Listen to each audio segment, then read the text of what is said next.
Hey everyone, you are in for such a treat today. I am so excited. Some of you may recognize John because he just won the best pitch at Channel program, and I think that was last week. Is that true? It feels like so long ago.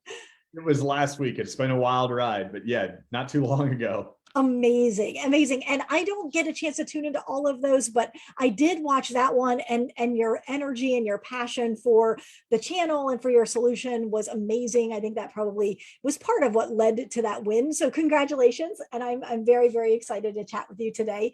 Let me do a little bit more of a formal introduction.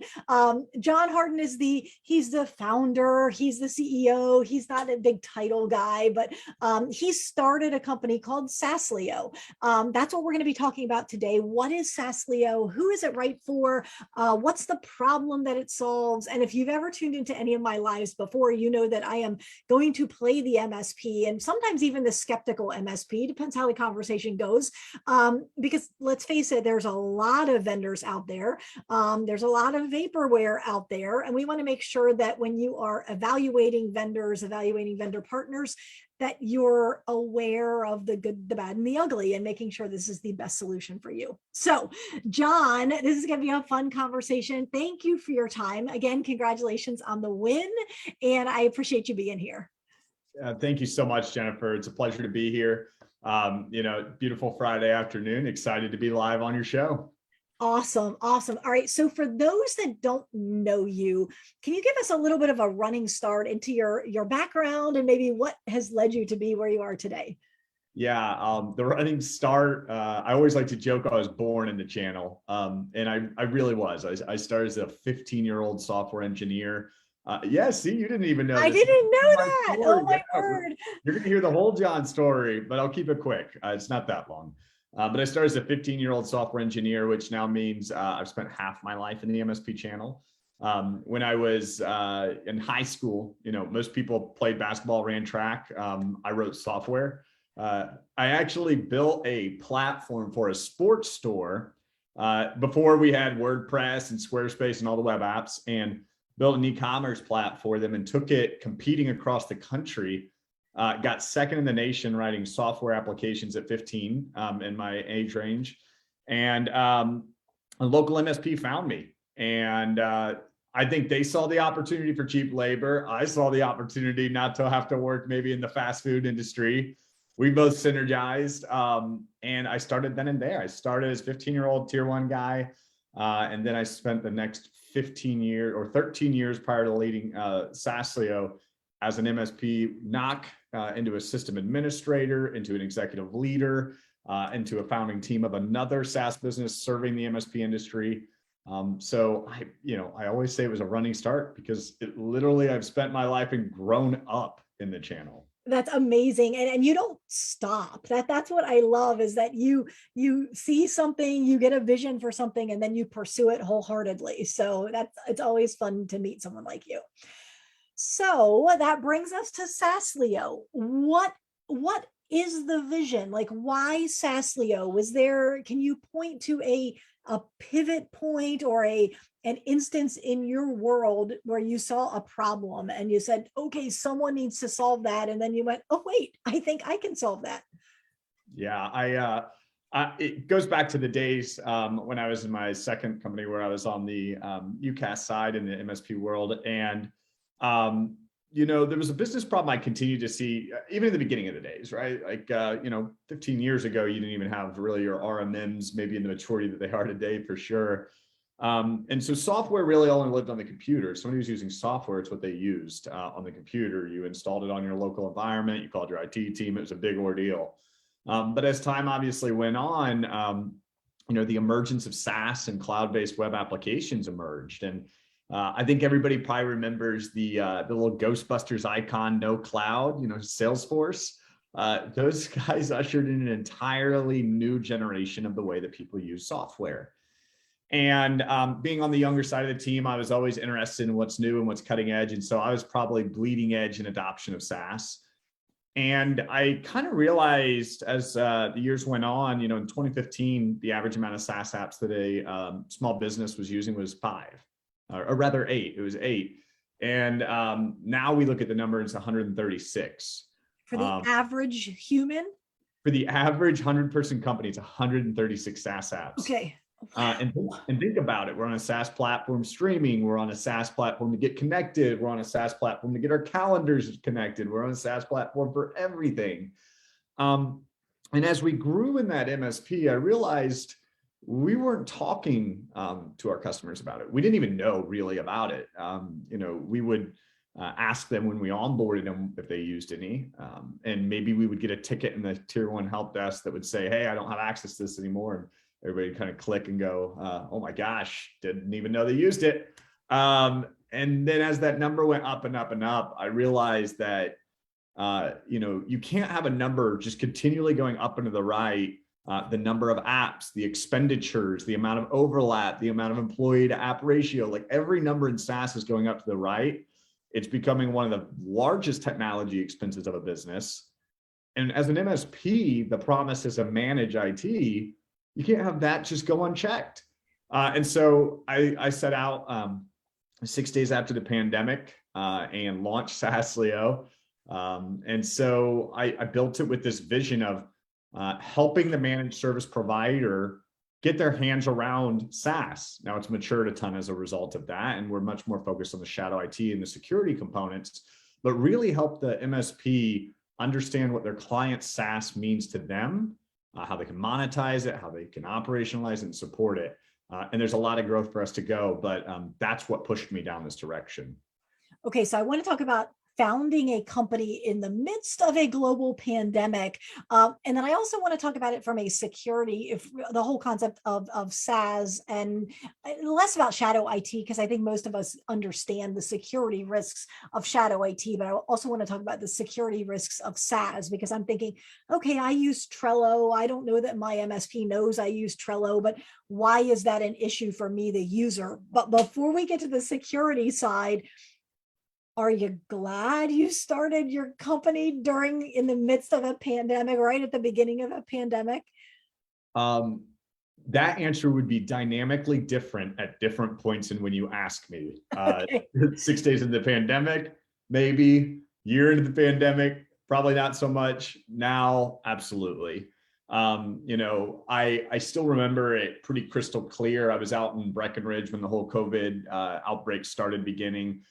Taking my annual snow trip with friends and family. And I remember landing back in Indianapolis. That's where I'm based out of. That's where home is for me. And getting a call and an opportunity to come back. I had been an executive leader where I was at. They were disappointed to see me go. They would have loved to give me an opportunity to stay. And the opportunity was there. They said, we don't blame you. It's a pandemic. We don't know where it's going. There's home for you here. But like you said, I get tunnel vision. I got set. I was ready. I had prepped myself mentally and financially to start an organization. And so 6 days after starting it, I think absolutely I enjoyed it. Nobody wanted to talk. Nobody wanted to meet. Everybody, terrified to meet in person. So it's great. I chopped out my old software engineering skills. Spent 16-hour days writing code when the sun came up and when the sun went down to build this product and build this business. And now, because of the massive digital transformation that's happened over the last 2 years in the MSP industry, the question that I asked 2 years ago about, do you want to manage your customer SaaS? We'd get a glazed over look and people would go, I don't even know why I would ever care about that.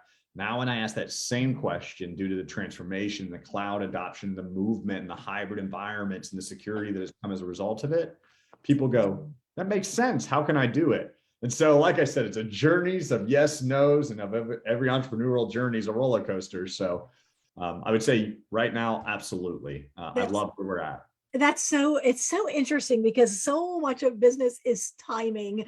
And I am not knocking hard work. I am not knocking doing your due diligence and having a nest egg and having a strategic plan. I'm not saying, timing is the most important element, but timing is so crucial. Had you started it 2 years previously, it would have been much more of an uphill battle, because what I'm suspecting, and we'll get to this in a minute, but I'm suspecting you've kind of you've created a solution to a problem that most MSPs were aware might be a problem, but when there isn't a ready-made solution, we tend to just, well, I don't have a solution to it, therefore it's not a solvable problem, therefore I'm not going to pay attention to it today.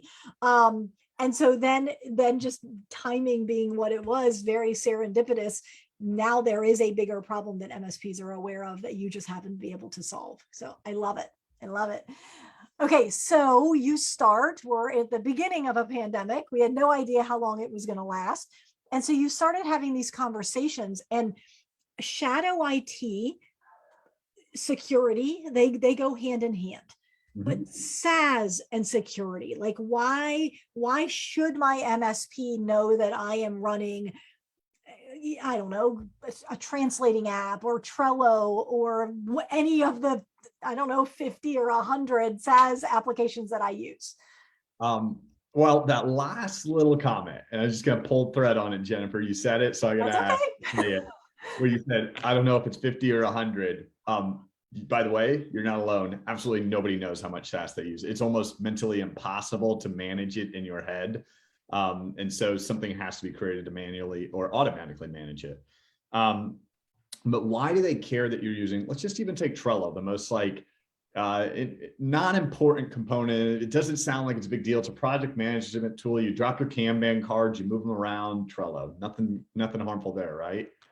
Nothing harmful there until as an MSP, you're servicing you Jennifer Bleam, and somebody from your company that was part of that Trello dashboard leaves.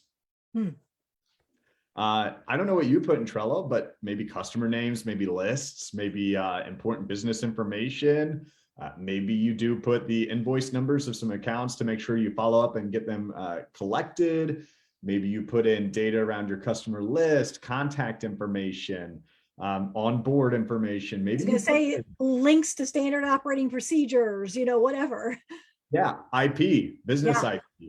You put a lot of that in there, and Trello is such a small kind of a conversation point. But imagine not just Trello, but also that stuff that's in Dropbox and Box and all this stuff that you sign up for, or the things that are in document management tools to get signatures and things that are there. It all starts to pile up, and you've got a tremendous amount of business data in all these systems and a tremendous amount of IP in all of these systems. Now, when you let that person go, they're going to revoke their 365, but unless Trello's integrated with your single sign-on and the Dropbox and the PandaDoc and the Okta and all these different layers of all these different tools are all in single sign-on layer, well, you're going to let them go, but they're going to still have access to those. It's just a username and a password combination. It's nothing more secure. So one of the key things we always talk about is employee offboarding. You can't offboard what you don't know. Everybody uses a task list. Why not use the data that employees generating and putting information into to manage the offboarding journey? Interesting. And so I could keep pulling lots of threads there, but not just offboarding, but think of the high risk stuff. Like I said, Dropbox and Box. You need to know that your customers are using that. You need to be able to take that conversation to them and say, let's move it to SharePoint or OneDrive. You need to know that there's multiple systems. There's a lot of egregious situations that we've seen. Shadow IT VPN tools, shadow IT document management tools with rogue signatures in there for agreements. Like the data's sprawled everywhere, and it's impossible to mentally manage. You need something to manage it for you and discover it for you. It's interesting because when you start talking about security, you start talking about people, process, technology. And so the process or the policy, if you will, is okay, we are using blank for our whatever. We're using Dropbox for our document repository. Okay, but what if you have an employee that's using Google Docs, or you have an employee that's using Box, so now you've written, let's hope that you have a rock solid process around Dropbox. But then if you've got all these other tools that your employees are using because they can access it from home easier, or because they know it better, or what it's easier to use on their phone, or whatever the reasons are, or just they want to, they're stubborn because humans are what humans are, and all of a sudden you don't have a way to manage that. Yeah, and think about it. Think about any time you have a business problem, by the way. Like, what is the first thing you do when you have a business problem that you don't know how to solve? You go to Google. And you say, how do I solve this problem? And you know what happens? You get ads for all the solutions. 15,000 SaaS vendors are bidding for your click that very second when you say, I have this business problem. I need to get a file over here. I need to do this. And here's what happens, because you get a new person onboarded, especially in a hybrid environment, they maybe don't know their standard operating procedures. Or maybe there's a gap in the standard operating procedures that they found a tool that resolves that business problem.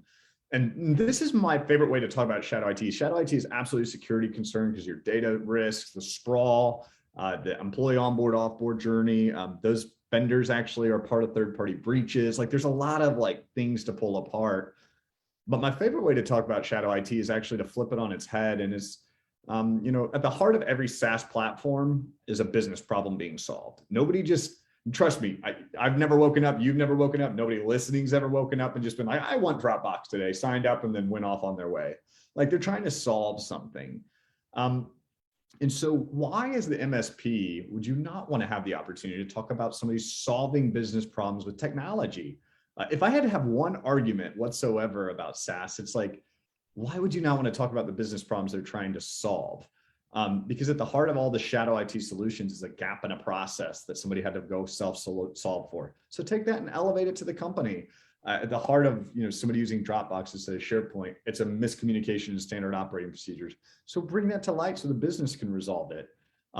It's security, but it's business. SaaS is the blend of technology and business problems. So why wouldn't you want to talk about it? I love it. Okay, so as you're rolling this out, you've been doing this for 2.5 years now. How many MSPs are you supporting right now, ballpark? So we're about 40 MSPs, but growing really rapidly. Like we're about 20 to 30% growth every month right now. It's pretty. I have a feeling after last week with the channel program, you're probably growing tremendously quickly right now, or probably doing an awful lot of demos right now. So we are. And always happy to share our numbers because at the end of the day, we're going to keep growing, but those 40 MSPs have a stellar experience with us. And, I'm all about stellar experiences along the journey rather than big old zeros at the tail end of it. Yes. And those 40 MSPs are going to be able to direct to some extent the dev plans and the roadmaps of what are the features and functionality that they want to see coming down the pike. Maybe it won't be tomorrow, but perhaps in a year or two down the road. So, okay, so you're working with those, you're onboarding more, you're having great month over month growth. Can you give us one, maybe two, like real world stories where an MSP adopted the solution, rolled it out, went through the discovery process, and then the aha moment or the oh crap moment or the light bulb went on? Because I think that would help take it out of the theory and maybe bring it down to real life. Yeah.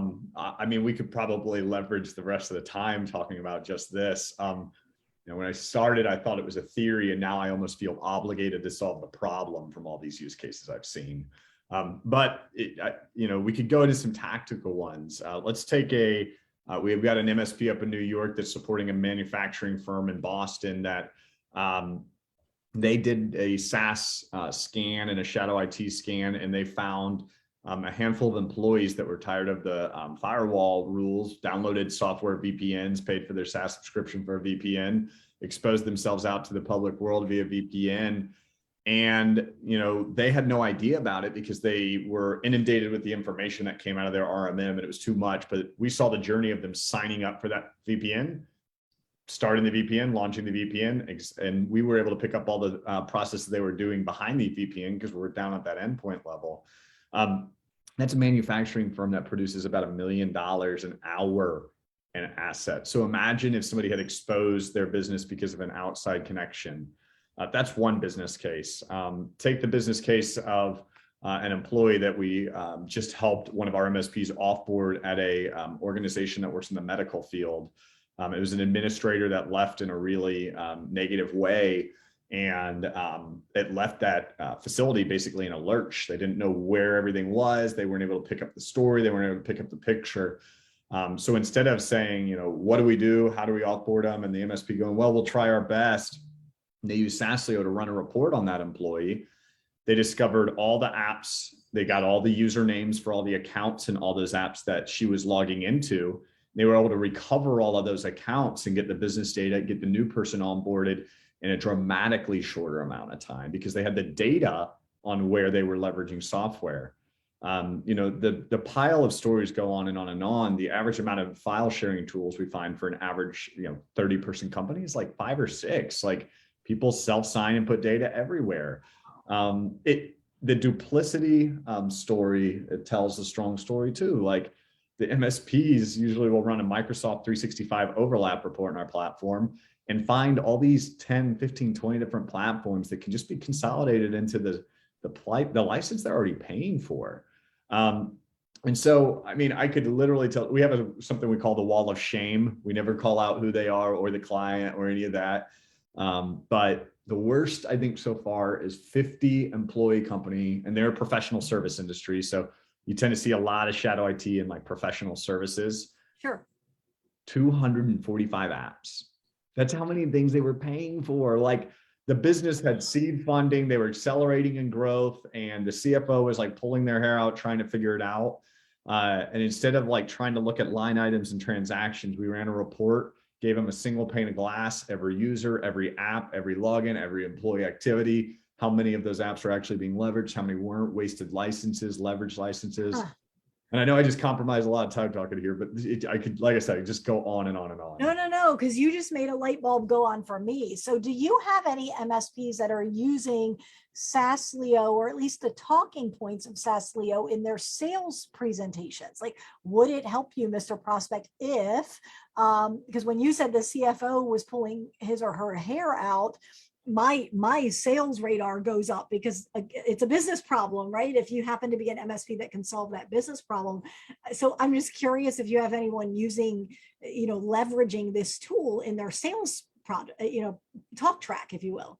Oh, absolutely. Saaslio oftentimes is an EPO, like an entry point offering into a customer.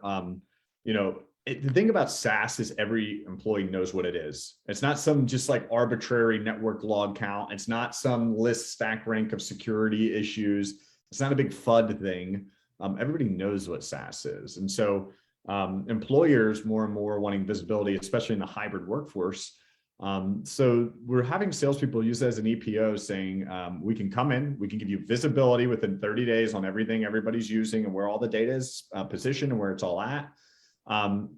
We even actually have something coming down the road where you could do is pre-scan before even entering the customer's environment to get a visualization around some of this data.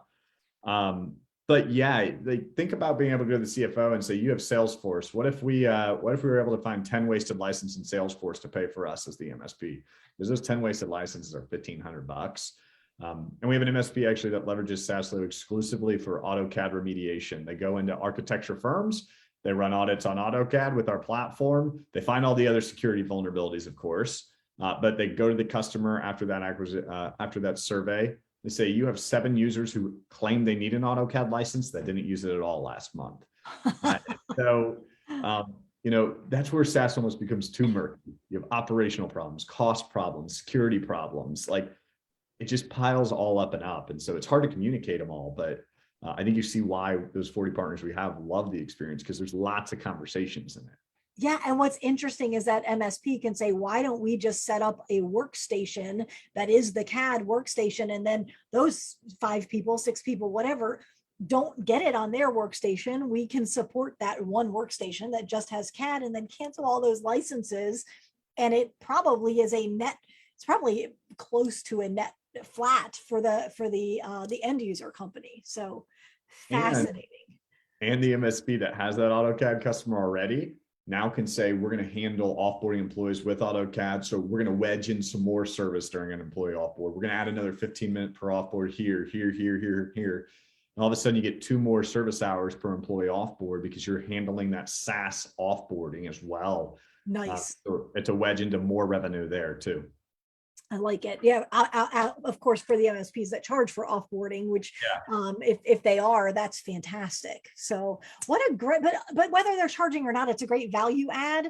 And then man, at the beginning of that relationship to be able to, that's a wedge in and of itself. Like, is the other company going to come in and give you a report of all the SaaS apps you're running and where you might be able to save some money or have some potential security vulnerabilities? oh, is that not important to you then? No, no, no, that's important. Oh, well, okay, we have that. Too bad your other two MSPs you're talking to don't.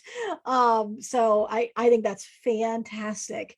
So we hinted at this early on when we talked about your journey and your idea for this organization.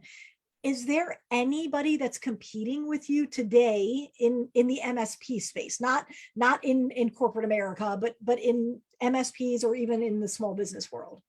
Absolutely. Yeah. I'm always happy to answer this question.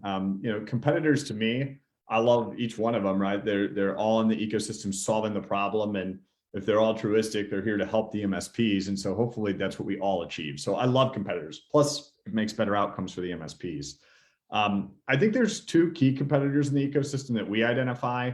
One, I think I really only just call a perceived competitor. And I say this because the MSP ecosystem is so nascent in what SaaS means to them that they perceive a need for one tool to solve it.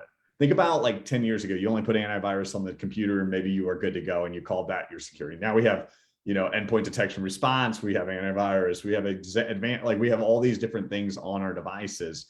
And I think that's the same for SaaS. Right now, people would consider potentially Saaslio as a competitor. And, I love what Jim and the team are doing over there. I think it's a great company and they're doing deeper digestion of SaaS. We're doing more of a shallow digestion of SaaS. So, they're the T, we're the V. And if you need visibility before you can get deep. And so that's where I think we're really complementary. A lot of partners work with us there.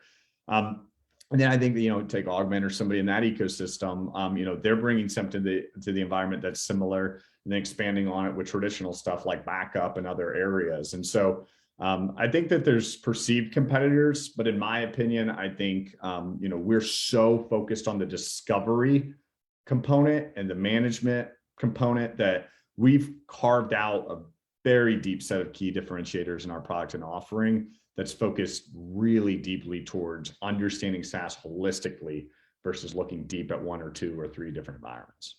So let's talk about the output of the discovery. So an MSP adopts the solution, goes out to their client, it performs the first discovery.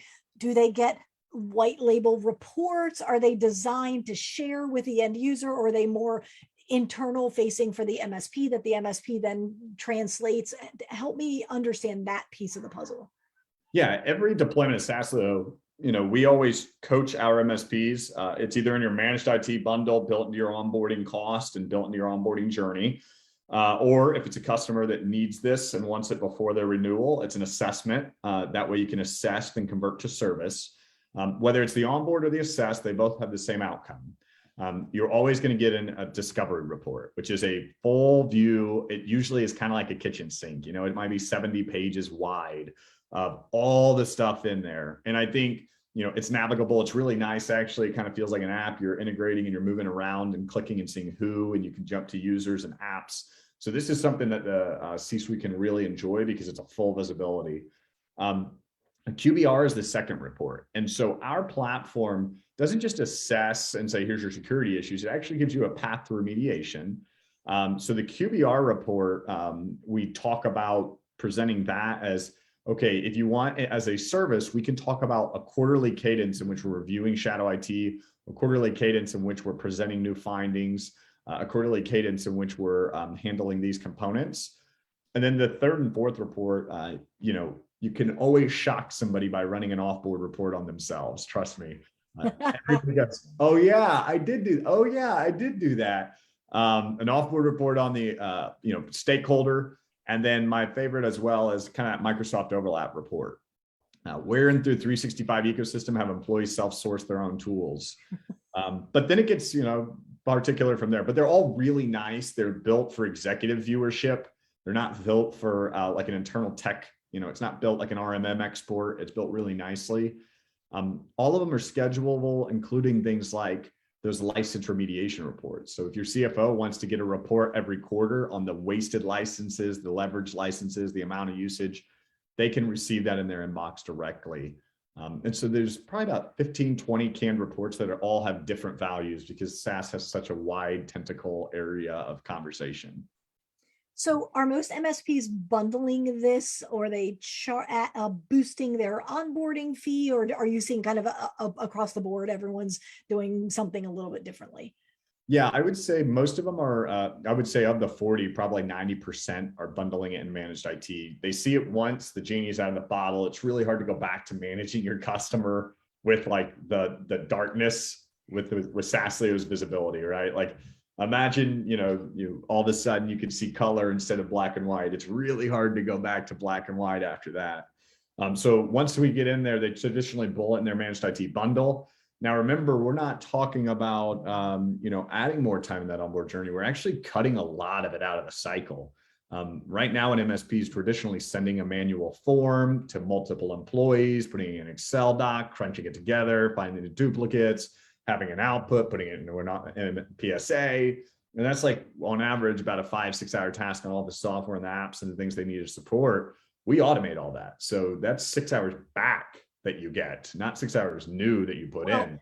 And you're not dependent on a human like Jennifer trying to remember whether she has 50 SaaS apps or 100. I mean, I could open up my password manager and there's a pretty good list right there. In fact, that should be the exhaustive list. But when I switched password managers, I was quite shocked by the volume of passwords I had saved because of the volume of SaaS solutions that I use. So if you are doing it manually and you're sending out a manual form or a survey monkey or whatever, now you're dependent on the human to have any idea what they actually use, and our memories are not so good all the time. So amazing. And all you end up with is a list. You don't end up with data behind that list. You don't end up with employee usage in the apps. You don't end up with the login usernames. You don't end up with the files and the data they're putting into those systems. You don't end up with all the data that we curate on top of it. So you go from HubSpot to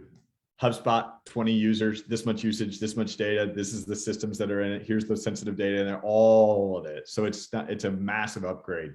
And my favorite part about that survey is it's always a SaaS tool they're using for the survey and nobody ever knows about it. So that's just one little, I had to poke that bear a little bit, but it's always the case. Of course. Yep. Of course. I mean, the MSPs, it's the shoemaker's kids, right?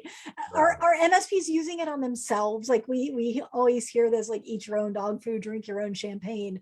Are MSPs doing it and having the same surprising results? MSPs are always the worst candidates. There's so much shadow IT, and I don't mean it as a bad thing, but because they're technologists and because they're tech forward and they're adopters, you will always find more shadow IT in your environment than your client's environment. And I think it's a good thing that our MSPs are using it in their environment, because they are being able to leverage the employee onboard and offboard story. They're able to manage it. They're able to look at the duplicity and the overlap in it. Almost every MSP in our Rolodex uses it internally to support themselves even. Amazing. Well, we need to get the word out to more and more people. This is an amazing solution. So can you let people know where they can reach out, how to reach out to you if you have any sample reports, or this time is yours. So Absolutely. Yeah. Just reach out, saaslio.com. You can do a free 30-day POC. Out of that free 30-day proof of concept, you're going to get the assessment, the QBR, the offboard, the onboard, Microsoft Office 365 overlap, any customer you want or your internal environment, and you can do a free audit for 30 days. And the worst outcome you get, you put 2 hours in and you get all the reports out. That's really the cost of the mission. Go online, and if you reference Jennifer Bleam, we have some pricing advantages that we're giving. If you mention Jennifer Bleam as the show, we would love to make sure that we give you that resource benefit.